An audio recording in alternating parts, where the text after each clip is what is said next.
আসসালামু আলাইকুম এভরিওয়ান, কেমন আছেন সবাই? আশা করছি ভালো আছেন। আজকে আমি রেশমিস কিচেন থেকে আপনাদের জন্য নিয়ে এসেছি চিকেন বিরিয়ানির রেসিপি। দেখা যায় আমি বিরিয়ানি রান্না করলে বিফ দিয়ে রান্না করে থাকি মোস্ট অফ টাইম।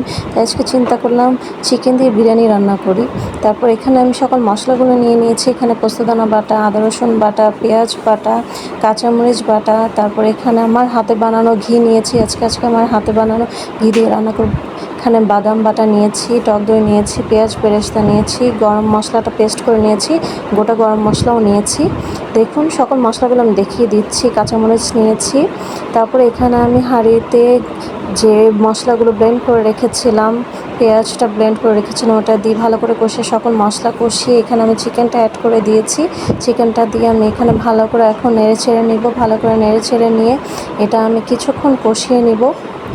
দেখুন চিকেনটা খুব সুন্দর করে রান্না করে নিতে হবে, না হলে বিরিয়ানিটা খেতে ভালো লাগবে না। দেখুন আমার চিকেনটা রান্না করা হয়ে গিয়েছে প্রায়। তারপর এখানে আমি পেঁয়াজ বেরেস্তাটা দিয়ে টক দই দিয়ে এখানে আমি ভালো করে নেড়ে ছেড়ে নিচ্ছি। কিছুক্ষণ পরেই আমার চিকেনটা হয়ে যাবে। আমার চিকেনটা হয়ে এসেছে প্রায়।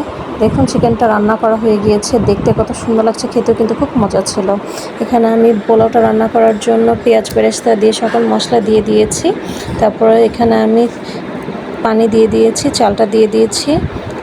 আমার এই মজার চিকেন বিরিয়ানিটা খাওয়ার জন্য কেনার জন্য রেশমিস কিচেনের ফেসবুক পেজে ইনবক্স করতে পারেন। আমাদের নতুন নতুন আপডেটগুলো পাওয়ার জন্য আমাদের রেশমিস কিচেনের ফেসবুক পেজটি ফলো করে ফেলুন। এক্ষুনি যারা ফলো না দিয়েছেন ইউটিউব চ্যানেলটি সাবস্ক্রাইব করে ফেলুন আমাদের নতুন নতুন আপডেটগুলো পাওয়ার জন্য। দেখুন এখানে আমার চিকেনটা আমি অ্যাড করে দিয়েছি, দিয়ে এখানে আমি দম দিয়ে দিয়েছি। আমার বিরিয়ানিটা হয়ে গিয়েছে। দেখুন খেতে কিন্তু খুব মজা ছিল। সবাই ভালো থাকবেন। আল্লাহ হাফেজ। আসসালামু আলাইকুম।